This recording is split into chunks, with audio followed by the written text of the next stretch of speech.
Volleyball టోర్నమెంట్లు, shuttle టోర్నమెంట్లు, ఇట్లా రకరకాలైనటువంటి ప్రోగ్రామ్స్ మనం కండక్ట్ చేస్తూ పోతుంటాం. ముఖ్యంగా మీతో కలవడం, మీతో నాలెడ్జ్ షేర్ చేసుకోవడం. ఎందుకంటే మీకు ఫీల్డ్ నాలెడ్జ్ చాలా అపారమైనటువంటి అనుభవం ఉంటుంది మీకు. మేము ఉద్యోగాలు అయితే సంపాదించాం, కానీ మీరు పనిచేసేటువంటి ఫీల్డ్లో మాకు అంత నాలెడ్జ్ ఉండదు.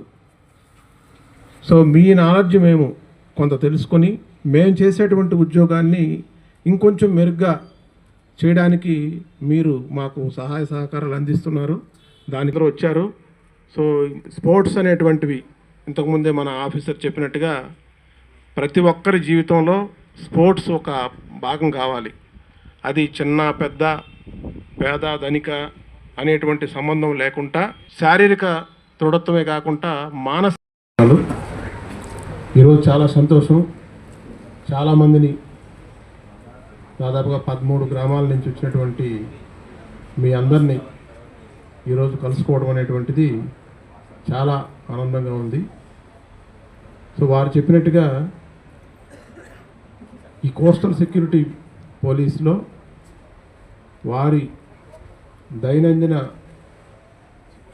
కార్యక్రమాల్లో భాగంగా ఈ కమ్యూనిటీ ఎంగేజ్మెంట్ కింద, అంటే కోస్టల్ కమ్యూనిటీ పోలీసింగ్ కింద మనం ఈ మత్స్యకార గ్రామాల్లో ఉన్నటువంటి యువతతో క్లోజ్గా పనిచేయాల్సినటువంటి అవసరాన్ని మనం పదే పదే గుర్తు చేసుకుంటుంటాం.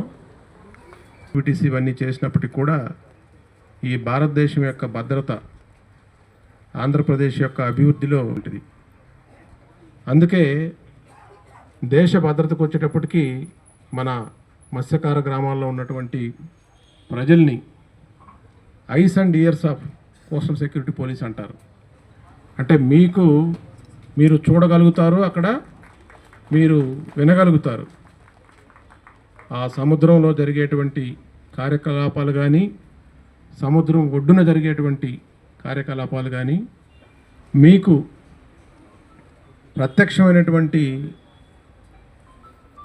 అనుభవం ఉంటుంది. కాబట్టి సో మీ ద్వారా దేశ భద్రతకు కావాల్సినటువంటి సమాచారాన్ని కోస్టల్ సెక్యూరిటీ పోలీసు ఎప్పటికప్పుడు తీసుకుని, ఎంతైనా ఉంది దాని యొక్క ప్రాధాన్యతను కూడా భారతదేశ ప్రభుత్వం కానీ, ఆంధ్రప్రదేశ్ ప్రభుత్వం కానీ, అదేవిధంగా పోలీస్ డిపార్ట్మెంట్ కూడా ఎప్పటికప్పుడు గుర్తించి ఆ దిశగా పయనించడానికి, ఆ దిశలో అడుగులు వేసి మీతో మమేకమై ఆ సెన్సిటివ్ సమాచారం ఏదైతే ఉంటుందో దాన్ని ఎప్పటికప్పుడు తెలుసుకోవాల్సినటువంటి బాధ్యత కోస్టల్ సెక్యూరిటీ పోలీస్ పైన ఉంది.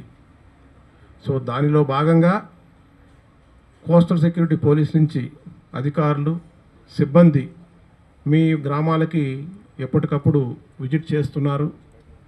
చాలా రకాలైనటువంటి ప్రోగ్రామ్స్, అంటే ప్రజల్లో చైతన్యం తీసుకురావడానికి అవకాశం ఉన్నటువంటి అన్ని రకాల ప్రోగ్రామ్స్ని కూడా మనం మత్స్యకార గ్రామాల్లో కండక్ట్ చేస్తున్నాం.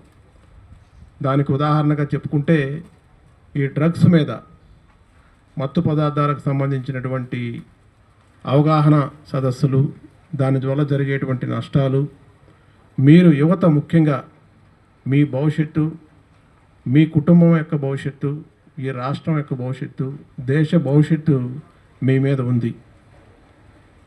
దేశ అభివృద్ధిలో ప్రధాన పాత్ర మీరు పోషిస్తారు. కాబట్టి మీరు మంచి చక్కటి ఆరోగ్యంతో, మంచి దృఢమైనటువంటి శరీరం, మనసుతో మంచి ఉన్నత స్థానాల్లో ఉండి మీరు చేసేటువంటి పనితో పాటు వేరే ఉద్యోగాలు కూడా సంపాదించుకోవడానికి కావాల్సినటువంటి అన్ని రకాల ఏర్పాట్లు మీకు ఉండాలి. దానికి అనుగుణంగా ఈ అవేర్నెస్ కార్యక్రమాలు చేపట్టడం, అదేవిధంగా చిన్నపిల్లలు, మహిళలపైన జరిగేటువంటి దాడులకు సంబంధించి కానీ, సైబర్ నేరాలకు సంబంధించి కానీ ఎప్పటికప్పుడు మా కోస్టల్ సెక్యూరిటీ పోలీసు అధికారులు, సిబ్బంది వచ్చి గ్రామాల్లో ఈ అవేర్నెస్ ప్రోగ్రామ్స్ కండక్ట్ చేస్తున్నారు. సో దాని ద్వారా మీకు బయట ఏం జరుగుతుంది, అలాంటివి ఆ ఏరియాలో జరగకుండా ఉండడానికి మీ తరపున మాకు కావాల్సినటువంటి సహాయ సహకారాలు ఏంటి, మేము మీకు ఏం చేయగలము, మీరు మాకు ఎలా సపోర్ట్ చేయగలరు అనేటువంటి ఒక నినాదంతో మీ ముందుకు మీ దగ్గరకు రావడం జరుగుతూ ఉంటుంది. సో దానిలో భాగంగా మీరు పోలీసు కలిసి మనమంతా కలిసి పనిచేసినప్పుడు మంచి రిజల్ట్స్ వస్తాయి. సో అది చాలా సందర్భాల్లో నిరూపితమైంది. సో దానిలో భాగంగానే ఇలాంటి కార్యక్రమాలు మనం ఎప్పటికప్పుడు